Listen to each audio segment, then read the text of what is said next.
বর্তমান সরকারের মেয়াদে চট্টগ্রাম বন্দরের নিউ মুরিং টার্মিনাল পরিচালনার বিষয়ে ডিপি ওয়ার্ল্ডের সাথে চুক্তি হচ্ছে না।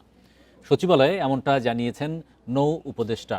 তিনি বলেছেন, চুক্তি নিয়ে আলোচনা করতে আরও সময় চায় ডিপি ওয়ার্ল্ড। এ সময় নির্বাচন বিঘ্ন করতে কিছু লোক পুরো বন্দরকে জিম্মি রাখার চেষ্টা করছে বলেও অভিযোগ করেন নৌ উপদেষ্টা। চট্টগ্রাম বন্দরের নিউমুরিং কন্টেইনার টার্মিনাল নিয়ে চুক্তির বিরোধিতা করে দীর্ঘদিন ধরেই আন্দোলন করছে বন্দরের শ্রমিক কর্মচারীরা। বন্দর রক্ষা সংগ্রাম পরিষদের ডাকে দুইবার হয়েছে অনির্দিষ্টকালের ধর্মঘট।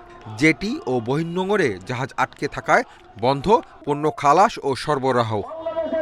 নে দুই বেলা খাবি ফ্যান্টাস্টিক নিমো খালাল সল্টেড বিস্কুট। রোববার দুপুরে সচিবালয়ে নৌ উপদেষ্টা জানান, এই সরকারের আমলে এনসিটি পরিচালনার জন্য দুবাই ভিত্তিক ডিপি ওয়ার্ল্ডের সাথে চুক্তি হচ্ছে না। প্রধান উপদেষ্টাকে চিঠি দিয়ে চুক্তির জন্য আরও সময় চেয়েছে ডিপি ওয়ার্ল্ড।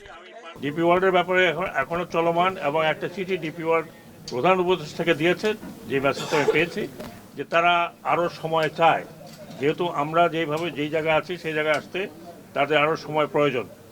দেয়ারফর এই নেগোসিয়েশন চলবে, ইভেন ইলেকশনের পরেও চলবে, এটা যদি প্রয়োজন হয়। যা বললাম আপনি সেটা বোঝেন।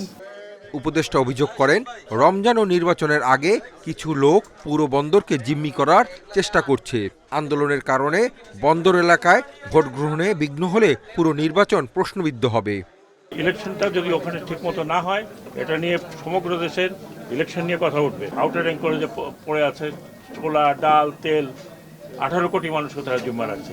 এটা চলতে দেওয়া যায় না। যারা চট্টগ্রাম বন্দরকে অচল করতে চায় তাদের বিরুদ্ধে সরকার কঠোর পদক্ষেপের সিদ্ধান্ত নিয়েছে বলেও জানান উপদেষ্টা।